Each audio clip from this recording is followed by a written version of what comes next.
오늘 볼 테드 영상은 원어민이 아닌 슬로바키아 출신의 폴리글랏, 즉 다중언어 구사자의 영상입니다. 폴리글랏은 적어도 4개 이상의 다른 언어를 구사하는 사람을 말하는데요.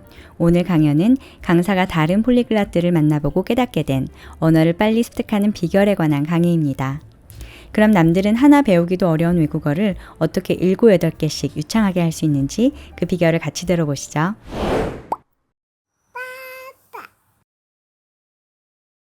And so I met Benny from Ireland, who told me that his method is to start speaking from day one. He learns a few phrases from a travel phrase book and goes to meet native speakers and starts having conversations with them right away. He doesn't mind making even 200 mistakes a day because that's how he learns, based on the feedback. And the best thing is he doesn't even need to travel a lot today because you can easily have conversations with native speakers from the comfort of your living room using websites. From 또는 in the comfort of 뒤에는 주로 원서음이 오는데요. comfort는 안락함, 편안함이라는 뜻이죠. 그래서 이 말은 집에서, 안에서 편안하게 라는 뜻입니다. 온라인 쇼핑 광고에서 이제 집에서 편안하게 주문하세요 이런 말 할 때 단골로 들을 수 있는 말이 바로 from the comfort of your home, from the comfort of your living room 입니다. 앞에 전치사는 in이나 from을 사용하는데요. 뜻은 같고 같이 써도 상관없지만 약간의 뉘앙스 차이가 있습니다. In the comfort of your home 이라고 하면 집에서 편안하게 있는 상태를 나타낸다고 보면 되는 반면 from the comfort of your home 이라고 하면 원래는 밖에서 진행되어야 하는 일을 집 안에서 편하게 한다 라는 느낌이 더 있습니다. 아까 봤던 온라인 쇼핑의 애가 딱 그렇죠? I also met Lucas from Brazil, who had a really interesting method to learn Russian. He simply added 100 random Russian speakers on Skype as friends. And then, seriously, and then he opened a chat window with one of them and wrote hi in Russian. And the person replied, "Hi, how are you?" Lucas copied this and put it into a text window with another person. Я здесь с Лукасом. Привет всем. И сегодня я спрошу Лукаса, как он выучил русский язык. Ну, допустим, там был и Иван, и Ира, да? Они не знают друг друга, но я их добавил, вот. Да. Я отправил Ивану, например, привет. Он отвечал, привет. Я копировал ответ, переводил, это значит hi. Хорошо. И тогда отправил то же самое второму человеку, Ире. И она там, например, отвечает, как дела? Я проверил значение, я переводил значение и тогда отправлял первому человеку. Как дела? То есть how are you? И вот они переписывались между собой, и при этом я учил очень много. And soon he would start typing himself because he had so many of these conversations that he figured out how the Russian conversation usually starts. What an ingenious method, right? ingenious, 기발한, 독창적인 의미를 지니는 형용사입니다. 발음도 그렇고 생김새도 그렇고 명사 genius가 생각나지 않나요?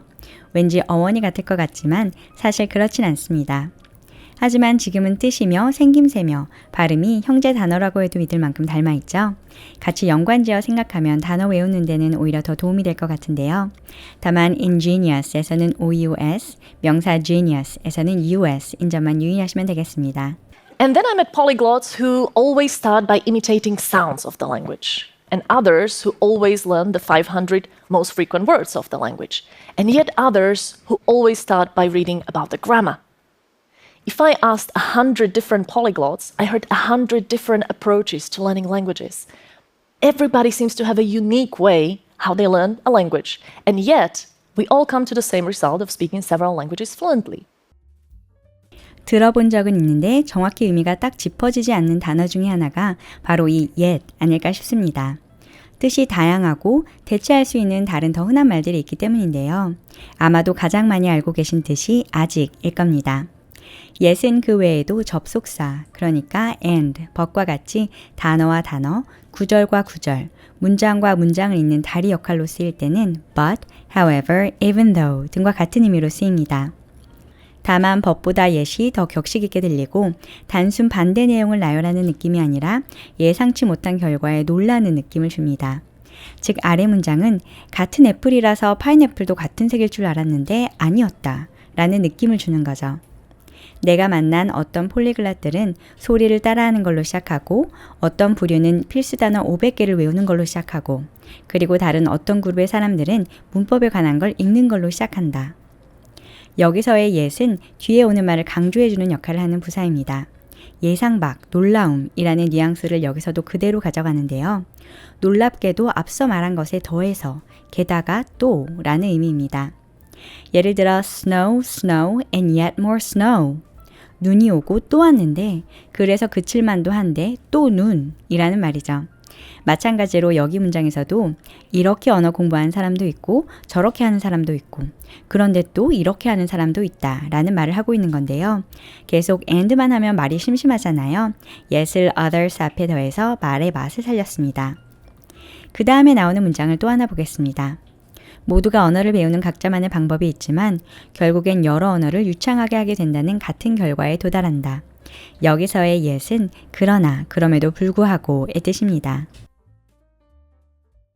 And as I was listening to these polyglots telling me about their methods, it suddenly dawned on me. The one thing we all have in common is that we simply found ways how to enjoy the language learning process. All of these polyglots were talking about language learning as if it was great fun. dawn은 명사로 새벽입니다. 동사로는 날이 밝아오다, 싹트기 시작하다, 분명해지다. 해가 서서히 떠오르는 이미지에 모두 걸맞은 뜻이죠. 특별히 A dawn on someone 이라고 하면 someone에게 A가 분명해지다, someone이 A를 깨닫게 되다의 의미입니다. 같은 말을 가주어 it을 써서 it dawns on someone that A 라고도 흔히 말합니다.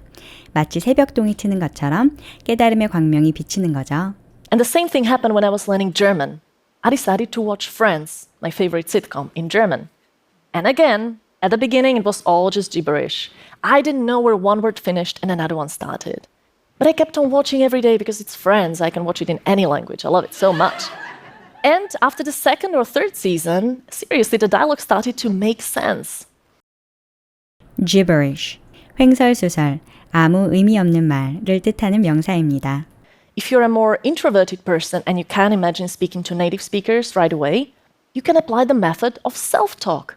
You can talk to yourself in the comfort of your room, describing your plans for the weekend, how your day has been, or even take a random picture from your phone and describe the picture to your imaginary friend.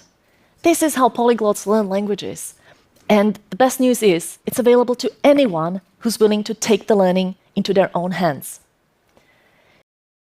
Take something into one's own hands.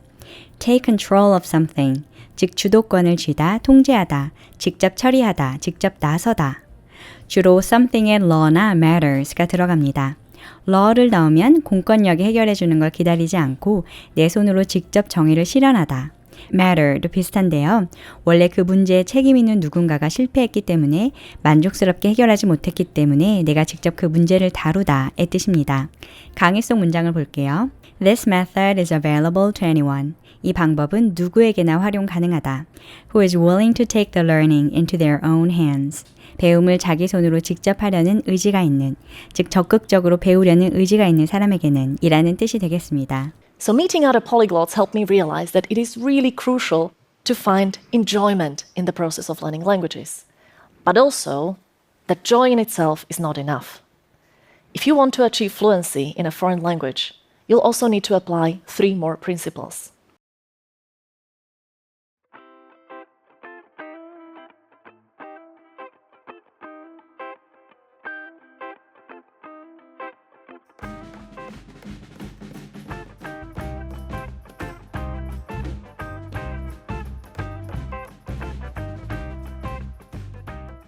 First of all, you'll need effective methods. If you try to memorize a list of words for a test tomorrow, the words will be stored in your short-term memory, and you'll forget them after a few days. If you, however, want to keep words long-term, you need to revise them in the course of a few days repeatedly using the so-called spaced repetition. You can use apps which are based on this system, such as Anki or Memrise, or you can write lists of words in a notebook using the gold list method, which is also very popular with many polyglots. in, over, during the course of 뒤에 특정한 시간이나 활동 등이 따라 나오면 during, while, 어떤 시간, 기간 동안, 뭐뭐 하는 와중에 라는 뜻입니다. 사실 the course가 특별한 뜻을 더하진 않습니다. 예를 들어 in the course of 2022라고 하면 2022년에, 2022년 동안이라는 말인데요. 그냥 in 2022와 같은 말인 거죠.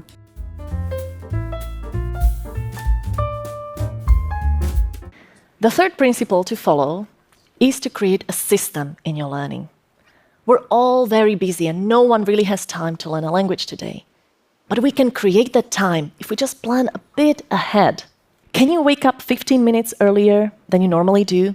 Well, that would be the perfect time to revise some vocabulary. Can you listen to a podcast on your way to work while driving? Well, that would be great to get some listening experience. If you create a system in your learning, you don't need to find that extra time because it will become a part of your everyday life. And finally, if you want to learn a language fluently, you need also a bit of patience. It's not possible to learn a language within 2 months, but it's definitely possible to make a visible improvement in 2 months if you learn in small chunks every day in a way which you enjoy. And there is nothing that motivates us more than our own success. So if you've also tried to learn a language and you gave up thinking it's too difficult or you don't have the language talent, give it another try. Maybe you're also just one enjoyable method away from learning that language fluently. Maybe you're just one method away from becoming a polyglot. Thank you. 시청해주신 모든 분들 새해 복 많이 받으세요. Thank you so much for using Papa English.